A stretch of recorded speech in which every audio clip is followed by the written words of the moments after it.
आप सभी को जय मसीह की हिंदी बाइबल स्टडी इस चैनल में आपका स्वागत है। आइए मिलकर एक नए विषय को हम सीखेंगे और आज हमारा विषय यह है, क्यों कुछ विश्वासी भाई बहन चाहते हुए भी एक आत्मिक उन्नति नहीं कर पाते हैं। ये हो सकता है आपके जीवन में है या हो सकता है किसी भाई बहनों ने उनका जीवन आपके साथ शेयर किया होगा कि वो लोग प्रार्थना करना चाहते हैं लेकिन कर नहीं पा रहे हैं। वो लोग बाइबल पढ़ना चाहते हैं लेकिन वो लोग पढ़ नहीं पा रहे हैं। उनके अंदर एक बहुत बड़ी इच्छा है कि आत्मिक जीवन में वो लोग आगे बढ़े, लेकिन जिस प्रकार वो लोग चाहते हैं उस प्रकार वो लोग बढ़ नहीं पा रहे हैं। क्या है इसके पीछे का कारण? क्या वो लोग किसी प्रकार के बंधन में है? आज इस वीडियो के जरिए हम लोग ये सीखने जा रहे हैं कि हम जो परमेश्वर के बच्चे हैं, जिनको परमेश्वर ने मोल लेकर खरीद लिया है और प्रभु ने हमें आजाद किया है, लेकिन बहुत से वक्त हम लोग हमारे पापों के कारण या हमारे जीवन की कमियों के कारण हम वापस उस दासत्व के जीवन में चले जाते हैं। हम लोग अपने आप को कुछ कुछ बंधन में फंसा देते हैं और आज कुछ आयतों के जरिए हम ये सीखने जा रहे हैं कि किस प्रकार और कौन कौन से बंधन में हम लोग अपने आप को फंसा देते हैं। सबसे पहले हम लोग पढ़ेंगे मत्ती का सुसमाचार अध्याय 12 आयत 29, मैथ्यू चैप्टर 12 वर्स 29। यहां पर हम पढ़ते हैं, या कैसा कोई मनुष्य किसी बलवंत के घर घुसकर उसका माल लूट सकता है जब तक कि पहले वो उस बलवंत को ना बांध ले, तब वो उसका घर लूट लेगा। इस आयत को जब हम पढ़ते हैं यहां पर हमारा माइंड कंफ्यूज हो सकता है। यहां पर लिखा है कि कैसा कोई किसी के घर जाकर अगर उनका माल को लेना है तो वहां का बलवंत व्यक्ति को बांधना है, तब जाकर वहां का धन को हम लेकर आ सकते हैं। कौन है यहां पर बलवंत? जब यीशु मसीह इस आयत को कहता है, यीशु मसीह बलवंत मतलब शैतान के बारे में कहता है, तो हमारे मन में एक सवाल आएगा, क्या शैतान के पास ताकत है? हाँ, शैतान के पास ताकत है, सामर्थ है, लेकिन याद रखिए यीशु मसीह सर्वशक्तिमान परमेश्वर है। शैतान के हर एक सामर्थ और शक्ति के ऊपर यीशु मसीह का शक्ति और सामर्थ है। तो हमें इस चीज से डरना नहीं है कि शैतान के पास अधिकार है या शक्ति है, लेकिन हम लोग को इस बात समझना है कि यीशु मसीह ये वचन हमें सिखाता है कि जब तक हम शैतानी शक्तियों को बांध ना ले तब तक हम उसका धन को हम लूट नहीं सकते हैं। क्या है वो धन? बहुत सारे लोग शैतान के हाथों के द्वारा बंधा गया है, तो हमारे पास वो अधिकार है कि हम लोग शैतान को बांधे और लोगों को आजाद कर ले। तो ये बात हम कैसे कर सकते हैं? मत्ती का सुसमाचार अध्याय 18 आयत 18, मैथ्यू चैप्टर 18 वर्स 18 में यीशु मसीह इस प्रकार कहता है, मैं तुमसे सच कहता हूं, जो कुछ तुम पृथ्वी पर बांधोगे वो स्वर्ग में बंधेगा, और जो कुछ तुम पृथ्वी पर खोलोगे वो स्वर्ग में खुलेगा।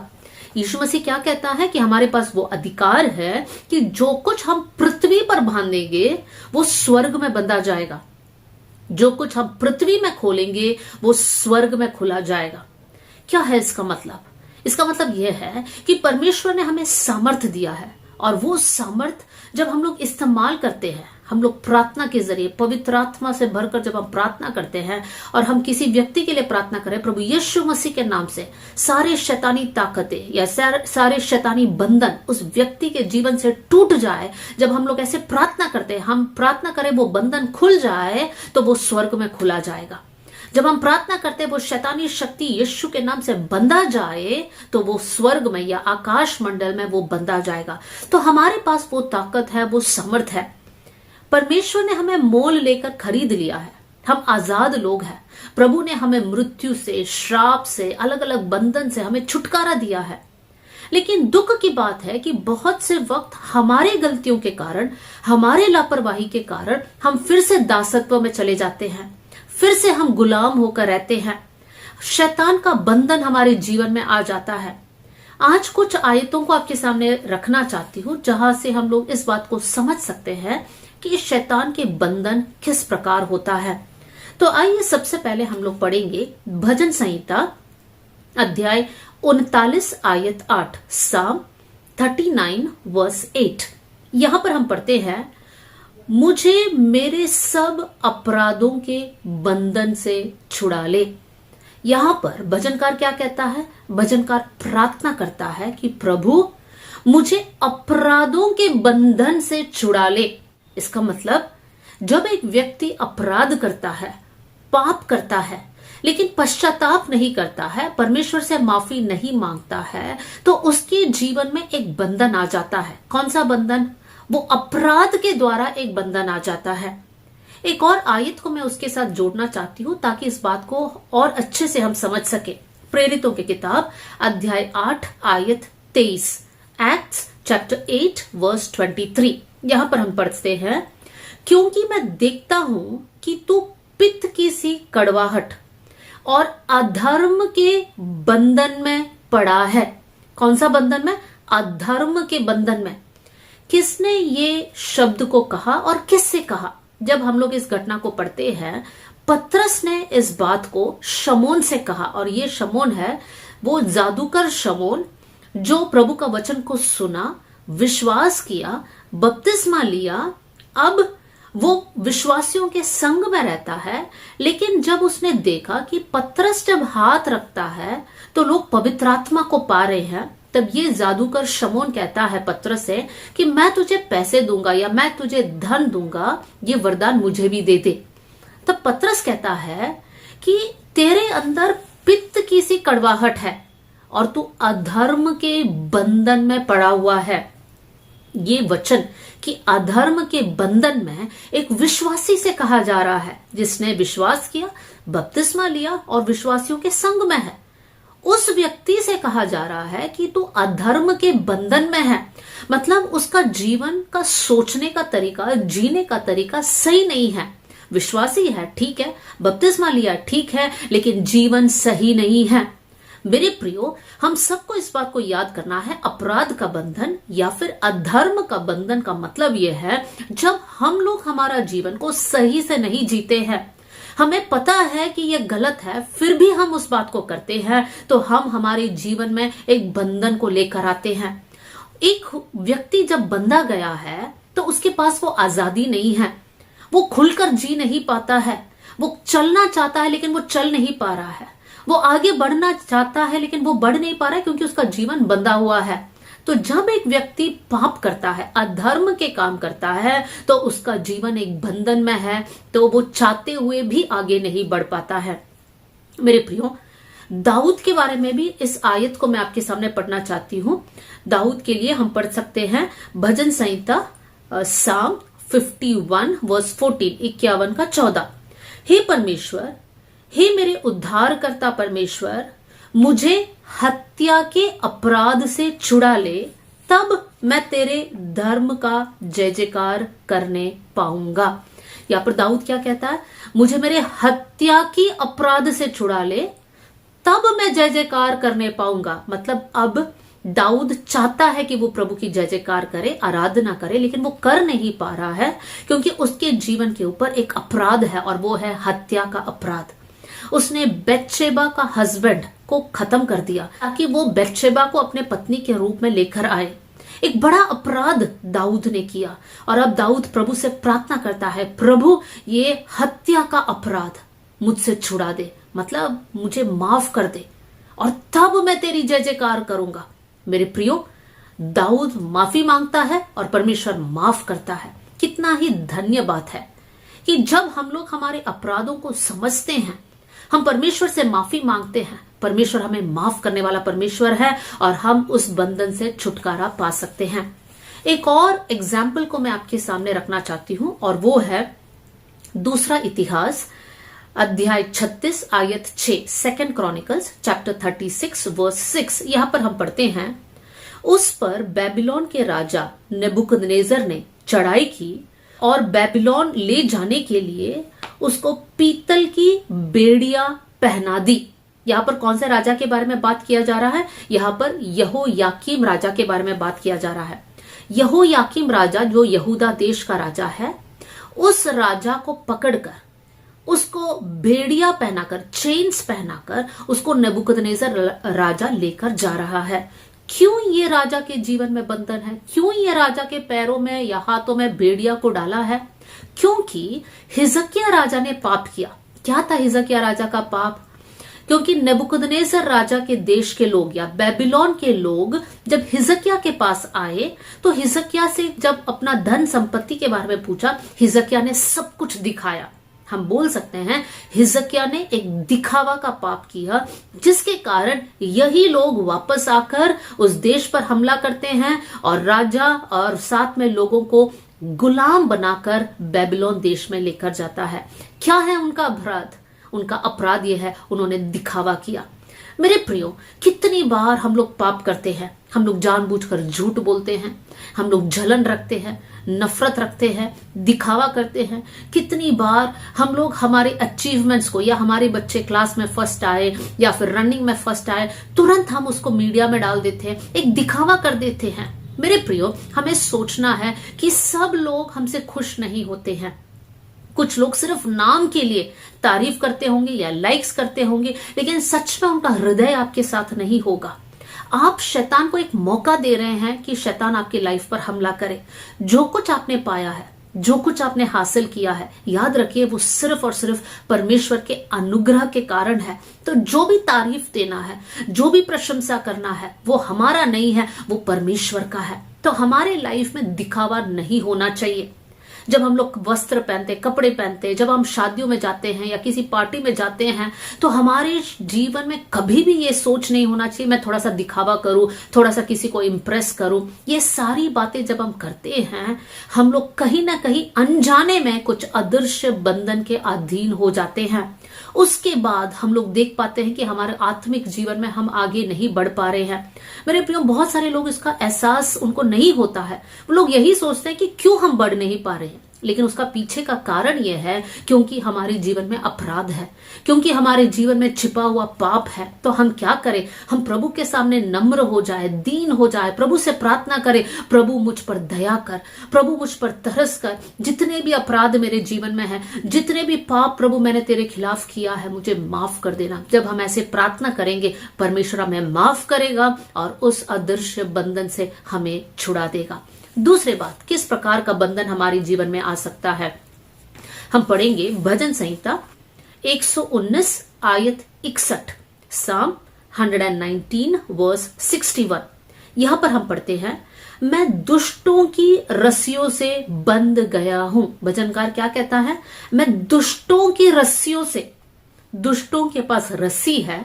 मेरे प्रियो, जब मैं इस बात को कहती हूं, आपको आत्मिक रीति से उसे समझना है। जो बंधन हम बोल रहे हैं वो अदृश्य बंधन है। हाँ, मैं कुछ उदाहरण आपको दूंगी जहां पर वास्तव में रस्सियों से लोगों को बंधा गया, लेकिन हमारे जीवन में हमें ये समझना है एक आत्मिक लेवल में, दुष्टों की रस्सियों से मैं बंधा गया हूं। बहुत सारे दुष्ट लोग हैं, अधर्मी लोग हैं, जो पाप में डूबे हुए हैं। शैतान इन लोगों को इस्तेमाल कर कर हमारे जीवन को बांध सकता है। कैसे? एक व्यक्ति का उदाहरण मैं देना चाहती हूं। न्यायों की किताब जजेस चैप्टर 16 वर्स 7 और 11, अध्याय 16 आयत 7 और 11 में हम पढ़ सकते हैं, शिमशोन जो परमेश्वर का एक अभिषिक्त दास है, उसका एक रिश्ता दलीला के साथ होता है और दलीला बहुत चालाकी के साथ शिमशोन से बात करती है। वो जानना चाहती है कि शिमशोन का ताकत का राज क्या है, सीक्रेट क्या है। क्यों वो जानना चाहती है? क्योंकि वो दूसरों को बताकर शिमशोन का वो ताकत को खत्म करवाकर उसको गुलाम बनाकर लेकर जाना चाहती है। मेरे प्रियो, एक दुष्ट व्यक्ति यहाँ पर एक अभिषिक्त व्यक्ति के साथ बात करती है ताकि वो जान पाए कि उसका ताकत का रहस्य क्या है या फिर उसका अभिषेक का रहस्य क्या है। दलीला को नहीं पता है कि अभिषेक है, लेकिन दलीला को पता है कुछ तो राज है। मेरे प्रियो, यहां पर हम देख सकते हैं कि दलीला रस्सियों को लेकर शिमशोन को बांध देती है। क्यों बांधती है? क्योंकि उसको लगता है कि मैं इसका ताकत को खत्म कर दूंगी और इसको एक गुलाम बनाकर हमारे लोग लेकर जाएंगे। कितनी दुख की बात है। बहुत से वक्त शैतान कुछ लोगों को इस्तेमाल करता है ताकि हमारा जीवन बंधा जाए। आप शादीशुदा व्यक्ति होंगे, लेकिन कुछ लोग आपके करीब आते होंगे एक एक्स्ट्रा मैरिटल अफेयर को चलाने या फिर व्यभिचार के पाप में आपको गिराने। आपको लगता होगा कितने प्यार से वो लोग बात कर रहे हैं, कितने वो लोग मुझे समझते हैं, मेरे पत्नी मुझे इतना नहीं समझती, मेरा पति मुझे इतना नहीं समझता। आप इस प्रकार सोचते होंगे और उस जाल में जाकर आप गिर जाओगे। लेकिन आप इस बात को समझना है, ये शैतान का चाल है। शैतान लोगों को इस्तेमाल करता है ताकि परमेश्वर ने आपके जीवन में दिया हुआ सामर्थ, अभिषेक को शैतान खत्म कर सके। इसलिए ध्यान दीजिए, आपके फ्रेंड सर्कल पर आप ध्यान दीजिए, किसके साथ आप ज्यादा रहते हैं, किसके साथ आप समय बिताते हैं, आप अपने दोस्तों के साथ क्या करते हैं। क्या आपका सामर्थ या परमेश्वर ने आपको दिया हुआ गिफ्ट, परमेश्वर ने आपको दिया हुआ अभिषेक, क्या उस अभिषेक के खिलाफ अटैक हो रहा है? हमारी जीवन को जांचना बहुत जरूरी है। दूसरा उदाहरण जो मैं देना चाहती हूँ वो है यूसुफ के जीवन से। हम लोग पढ़ सकते हैं भजन संहिता 105 आयत 18, साम 105 वर्स 18 में हम पढ़ते हैं, लोगों ने उसके पैरों में बेड़िया डालकर उसे दुख दिया। क्या किया लोगों ने? लोगों ने उसके पैर में चेन्स डाला ताकि उसको दुख दे। ये किसके बारे में कहा गया है? ये यूसुफ के बारे में कहा गया है। उत्पत्ति की किताब में हम देख सकते हैं कि यूसुफ के भाइयों ने यूसुफ को बेच डाला और यूसुफ अब गुलाम है। अब यूसुफ के पैरों में बेड़िया मतलब चेन्स डाला गया, जंजीर डाला गया, क्योंकि वो एक गुलाम है। मेरे प्रियो, यूसुफ ने कुछ गलत नहीं किया, लेकिन यूसुफ के ऊपर हमला हो रहा है ताकि वो गुलाम रहे और परमेश्वर का योजना उसके जीवन में पूरा ना हो। कि यूसुफ के खुद के भाइयों ने यूसुफ को बेच डाला। क्यों मेरे प्रियो? जब उसका कारण को हम ढूंढते हैं, उसका कारण यह है कि यूसुफ ने अपना सपना को उनके भाइयों के साथ शेयर किया, उनके पापा के साथ शेयर किया, और वो लोग इस बात को नहीं समझे और तब से लेकर यूसुफ के भाई लोग यूसुफ से नफरत करने लगे। इतना नफरत कि वो लोग यूसुफ को बेच डाला और यूसुफ के पैरों में बेड़िया है।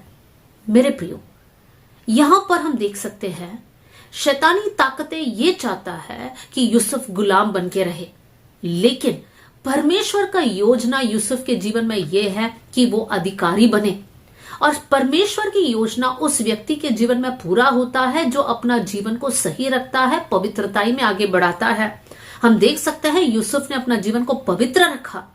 बहुत सारी परीक्षाएं उसके जीवन में आए, लेकिन वो खरा रहा और परमेश्वर उसको मिस्र देश का अधिकारी बनाता है। यहां से हम क्या सीख सकते हैं? यहाँ पर हम ये सीख सकते हैं कि यूसुफ के पैरों में इसलिए बेड़िया डाला गया क्योंकि उसके भाइयों ने उसको बेच डाला। क्यों बेच डाला? क्योंकि यूसुफ ने अपना दर्शन को शेयर किया। मेरे प्रिय भाई बहनों, ध्यान दीजिए कि परमेश्वर ने जो दर्शन आपके मन में दिया है या फिर जो सपने आप अपने जीवन में रखते हैं कि मुझे ये करना है, ये बनना है, मुझे ऐसा सेवा करना है या फिर मुझे यहां नौकरी करना है, वो सारे सपने आप अपने अंदर रखिए और प्रार्थना में उसको रखिए। हाँ, आप उन्हीं लोगों के साथ शेयर कीजिए जिनके बारे में आपको पूरा भरोसा है कि ये व्यक्ति मेरे लिए प्रार्थना करेगा, मुझे प्रोत्साहन देगा, मुझे गाइड करेगा। लेकिन बहुत सारे लोग ऐसे भी हैं जो सिर्फ सुनने के लिए है और उसके बाद पीठ पीछे आपके खिलाफ कार्य करेंगे। तो मेरे प्रियो, आप बंधन में फंस सकते हैं अगर आप अपने जीवन के सपने और दर्शन सबको बताएंगे। सब आपको नहीं समझेंगे। हम यिर्मयाह के बारे में भी पढ़ सकते हैं। यिर्मयाह की किताब अध्याय 40 आयत 1 में हम पढ़ सकते हैं कि यिर्मयाह को भी जंजीरों में डाला। क्यों? क्योंकि यिर्मयाह प्रभु का वचन की घोषणा किया। यिर्मयाह प्रभु के लोगों को समझाता है कि तुम्हें मन फिराना है, तुम्हें सुधरना है, नहीं तो तुम गुलामी में जाओगे। और ऐसा एक भविष्यवक्ता के खिलाफ लोग कार्य करते हैं। मेरे प्रियो, हमें सचेत रहना है। जब हम परमेश्वर के लिए जीते हैं, परमेश्वर के नाम की घोषणा करते हैं, शैतान हमें बांधने की कोशिश करेगा। लेकिन याद रखिए, हमारे साथ सिर्फ शक्तिमान परमेश्वर नहीं है, सर्वशक्तिमान परमेश्वर है। अगर हम लोग खरे जीवन को जिएंगे, अगर हम लोग पवित्रता के साथ हमारा लाइफ को हम आगे बढ़ेंगे, हम इन सारी बातों से छुटकारा पाएंगे या फिर हम इन सारी बातों से आजाद रहेंगे। तो दूसरा प्रकार की रस्सियां कौन सा है? दुष्टों की रस्सियां। तीसरी बात में हम जाएंगे और उसके लिए हम पढ़ेंगे अय्यूब की किताब अध्याय 36 आयत 8, जॉब चैप्टर 36 वर्स 8। यहां पर इस आयत का पहला लाइन को मैं पढ़ना चाहती हूं। चाहे वे बेड़ियों में जकड़ जाए और दुख की रस्सियों से बांधा जाए। यहां पर किस प्रकार की रस्सी बोला गया है, किस प्रकार का बंधन है ये? दुख की रस्सियां। मेरे प्रियो, अय्यूब की किताब की आयत है तो हम जान सकते हैं ये अय्यूब के जीवन के बारे में है। अय्यूब के जीवन के बारे में हम जानते हैं कि अय्यूब के जीवन में अचानक बहुत सारा संकट आ गया। उसका धन, संपत्ति, घर, बच्चे, परिवार, सब कुछ अय्यूब एक दिन में खो देता है। एक बहुत बड़ा दुख उसके जीवन में आता है और इसलिए हम पढ़ते हैं दुख की रस्सियां। मेरे प्रियो, हम में से बहुत सारे भाई बहन इसी रस्सी में बंधे हुए हैं। हम लोग प्रभु यीशु मसीह को जानते हैं, हमने उद्धार पाया, बपतिस्मा लिया, हम लोग कलीसिया जाते हैं, लेकिन आज भी हम लोग दुखी है। हमको लगता है कोई मुझसे प्यार नहीं करता, कोई मुझे समझता नहीं है, कोई मुझे सपोर्ट नहीं करता है, मेरे परिवार के लोग मुझे सपोर्ट नहीं कर रहे। मेरे प्रियो, ये विचार हमारे जीवन में क्यों आ रहा है?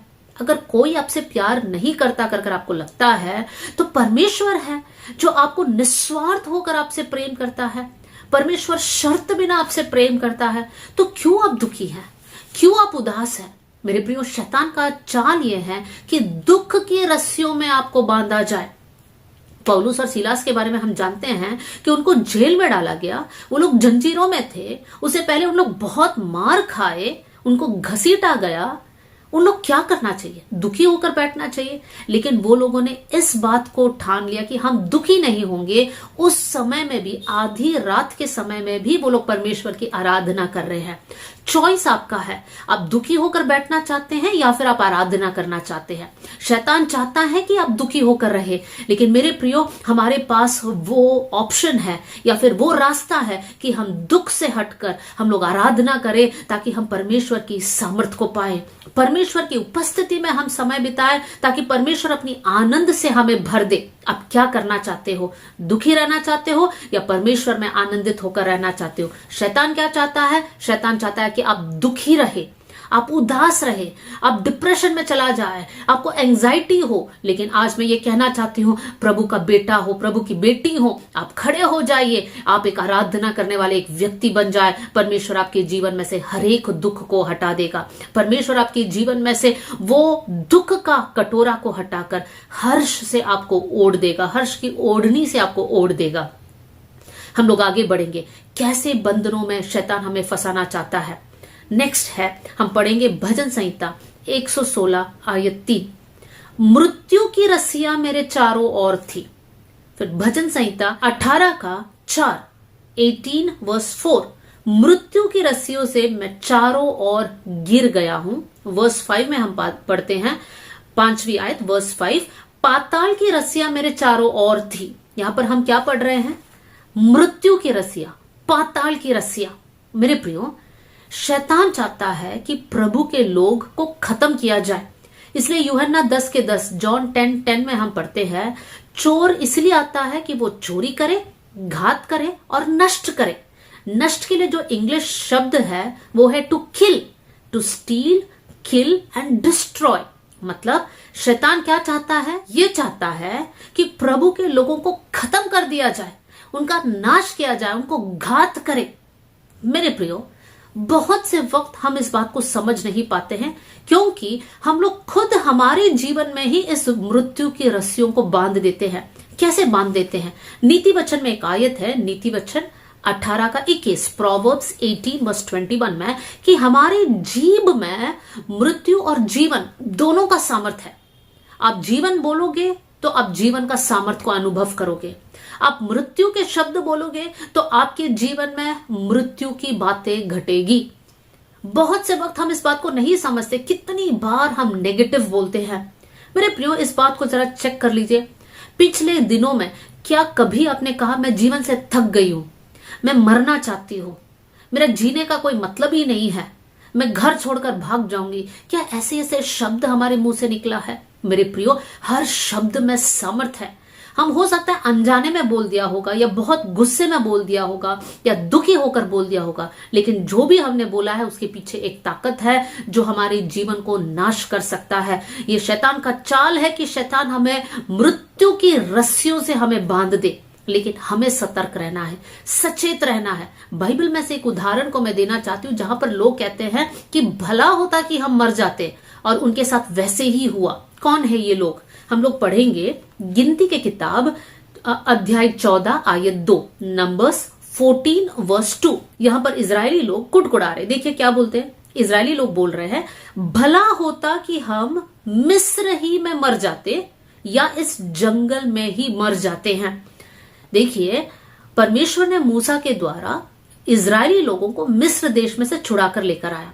अब जब वो लोग जंगल में यात्रा कर रहे हैं, इजरायली लोग प्रभु के कामों को भूल गए और अब वो लोग कुड़कुड़ा रहे। वो लोग बोल रहे हैं, अच्छा होता या तो हम वही मर जाते, नहीं तो हम इस जंगल में ही मरना चाहते हैं। मृत्यु के शब्द को वो लोग बोल रहे हैं। और गिनती अध्याय 14 आयत 28, नंबर्स 14:28 में हम पढ़ते हैं, यहोवा की यह वाणी है कि मेरे जीवन की शपथ, जो बातें तुमने मेरे सुनते कही है, निस्संदेह मैं उसी के अनुसार तुम्हारे साथ व्यवहार करूंगा और तुम्हारे शव इसी जंगल में पड़े रहेंगे। लोग क्या कहते हैं? भला होता है इस जंगल में हम मर जाते हैं, और परमेश्वर कहता है तुम्हारे शब्दों के अनुसार तुम्हारे साथ होगा। और उस पीढ़ी में से सिर्फ यहोशू और कालेब वायदे के देश में प्रवेश कर पाए, क्योंकि वो लोग परमेश्वर के प्रति विश्वास योग्य थे। बाकी के लोग जो मृत्यु के शब्द बोले वही उनके जीवन में हुआ। मेरे प्रियो, अब हमें समझना है कि हमें हमारे शब्दों के प्रति कितना ध्यान देना है।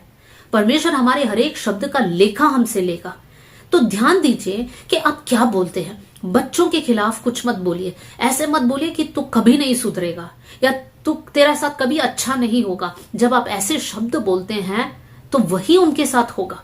तो अपने बारे में गलत मत बोलिए, अपने बच्चों के बारे में गलत मत बोलिए, अपने परिवार, अपने जीवन साथी के बारे में गलत मत बोलिए। इनफैक्ट किसी के बारे में गलत मत बोलिए। अगर आपको बोलना है तो आशीष के शब्द बोलिए, क्योंकि हम शैतान के बंधन में फंसना नहीं चाहते हैं। बोलिए, हाँ बेटा ये गलत है लेकिन आप बहुत अच्छे कर सकते हो, परमेश्वर तुझे आशीष देगा, परमेश्वर तुझे बुद्धि देगा, परमेश्वर तुझे बढ़ाएगा। ऐसे आशीष के शब्द हम हमारे बच्चों को बोलने वाले बन जाए, आशीष के शब्द हम लोगों से बोलने वाले बन जाए। जब लोग अपना समस्या को बोलते तो हम उनके दुख को बढ़ाने वाले ना बने कि हो ये हुआ, ये भी हो सकता है और भी बुरा हो सकता है, ऐसे बोलकर हम डराने वाले ना बने, लेकिन विश्वास के जरिए उनको आशा भरी शब्द बोलिए।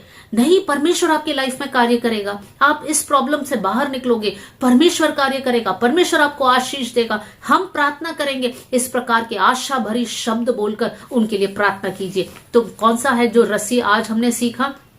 चौथा प्रकार का रस्सी है मृत्यु की रस्सियां, पाताल की रस्सियां। सावधान रहिए, क्या आप अपने आप को इसमें बांध रहे हैं? हो सकता है बहुत सारा हमारा फाइनेंशियल प्रॉब्लम भी इसी कारण से हो रहा है।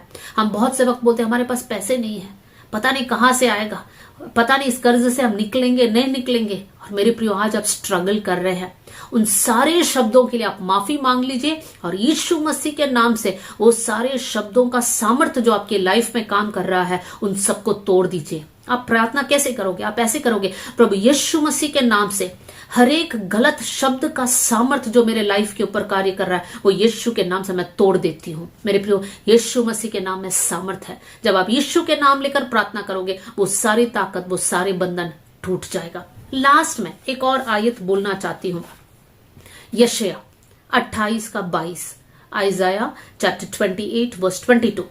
इसलिए अब तुम ठट्टा मत करो, नहीं तो तुम्हारे बंधन कसे जाएंगे। यहां पर परमेश्वर का वचन है कि तुम्हें किसी की निंदा नहीं करना है, किसी को ठट्ठे में नहीं उड़ाना है, क्योंकि अगर ऐसे करने से तुम्हारा बंधन कसे जाएंगे, मतलब और टाइट किया जाएगा। मेरे प्रियो, हमें बहुत ध्यान देना है कि हम किसी की निंदा ना करें। सारे लोग हमारे जैसा नहीं है, क्योंकि परमेश्वर ने सबको अलग बनाया है, लेकिन सबको स्वीकार करने का एक मन हमारे अंदर हो सकता है कुछ लोगों के शरीर में कुछ कमी होगी, कुछ लोग सही से बात नहीं कर पा रहे होंगे या सही से चल नहीं पा रहे होंगे, लेकिन हमें समझना है परमेश्वर ने सबको बनाया, हम कौन होते हैं किसी की निंदा करने वाले? अगर हम ऐसे लोगों की निंदा करते हैं तो हम परमेश्वर सृष्टिकर्ता की निंदा कर रहे हैं। समझना है हम सब एक है प्रभु के सामने। एक दूसरे को आदर देना है, एक दूसरे को अपने से श्रेष्ठ हमें समझना है। अगर हम दूसरों की निंदा करेंगे, दूसरों का मजाक उड़ाएंगे तो हमारा बंधन खसे जाएंगे। बाइबल में से एक उदाहरण को मैं बताना चाहती हूँ। हम लोग गिनती की किताब अध्याय 12 आयत 1 नंबर्स चैप्टर 12 वर्स 1 में हम देख सकते हैं, मूसा ने एक कूशी स्त्री के साथ विवाह कर लिया था, इसलिए मरियम और हारून उसकी उस विवाहित कूशी स्त्री के कारण उसकी निंदा करने लगे। यहां पर हम देख सकते हैं एक परिवार में 3 लोग हैं, 2 भाई और 1 बहन। और यहां पर हम देख सकते हैं मूसा, हारून और मरियम तीनों अभिषिक्त लोग हैं, तीनों परमेश्वर की सेवा में इस्तेमाल किया जाने वाले लोग हैं। लेकिन मरियम और हारून साथ आकर मूसा की पत्नी के खिलाफ बात करते हैं, उसकी निंदा करते हैं। जो शब्द दिया है निंदा कर रहे हैं। और क्या होता है वहां पर? परमेश्वर मरियम के लाइफ पर कोढ़ की बीमारी भेज देता है। कुछ समय तक मरियम के शरीर में कोढ़ की बीमारी थी। क्यों?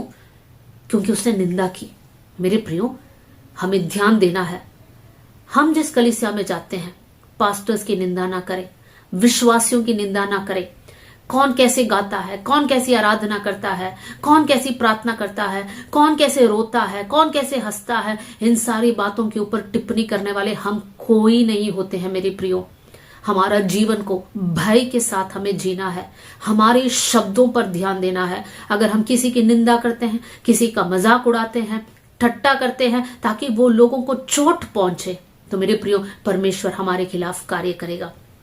इसका मतलब ये नहीं कि कोई झूठा उपदेश दे रहा है तो हम पूछे ना, कोई गलत शिक्षा दे रहा है तो हमारे पास वो अधिकार है कि हम जाकर पूछे। लेकिन हमें ध्यान देना है, किसी की मजाक हमें नहीं उड़ाना है। वो कोई भी हो सकता है। हो सकता है कि हम रास्ते में चल रहे हैं, एक व्यक्ति को हम देख रहे हैं और उसके जीवन में कोई कमी है या फिर बहुत गरीबी है या उस व्यक्ति के पास घर नहीं है। ऐसे लोगों का निंदा हमें बिल्कुल नहीं करना चाहिए, क्योंकि परमेश्वर उनका भी परमेश्वर है और परमेश्वर इस बात को कभी भी नहीं सहेगा कि हम दीन लोग या फिर ऐसे लोग जो समाज में थोड़ा छोटे हैं उनकी निंदा कर रहे हैं। हम सोचते हैं वो लोग समाज में छोटे हैं, लेकिन परमेश्वर के सामने सब एक समान है। परमेश्वर यीशु मसीह ने अपना लहू सबके लिए बहाया। तो मेरे प्रियो, हम लोग 5 प्रकार की बंधन या रस्सियों के बारे में सीखा। सबसे पहले अपराध का बंधन या अधर्म का बंधन। दूसरी बात, दुष्टों की रस्सियां। तीसरी बात, दुख की रस्सियां। चौथी बात, मृत्यु की रस्सियां या पाताल की रस्सियां। और 5वीं बात, अगर हम ठट्टा करेंगे तो वो रस्सियों से परमेश्वर हमें और ज्यादा कसेगा। तो हम क्या करें? हमारे जीवन को हम जांचें।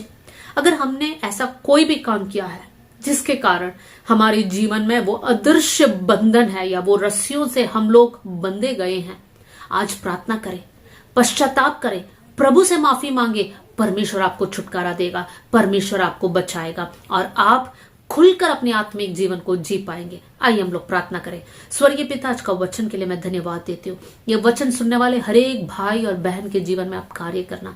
ये वचन के द्वारा उनकी आत्मिक आंखें खुल जाए परमेश्वर पिता, वचन की गहराइयों को हम लोग समझने पाए। और साथ में प्रभु मैं ये प्रार्थना करती हूँ, प्रभु जी, अगर कोई भी भाई या बहन जो इस वचन को सुन रहे हैं, इस बात का एहसास उनको है कि उनकी आत्मिक जीवन में एक बंधन है, तो प्रभु यीशु मसीह के नाम से मैं प्रार्थना करती हूँ कि उनके जीवन के ऊपर का वो बंधन खुल जाए।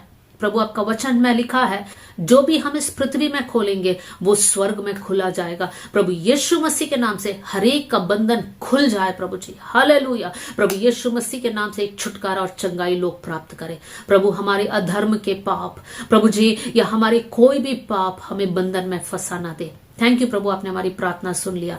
आदर और महिमा आपको देते हुए प्रभु यीशु मसीह के नाम से हम मांगते हैं, amen. God bless you all. जय मसीह की।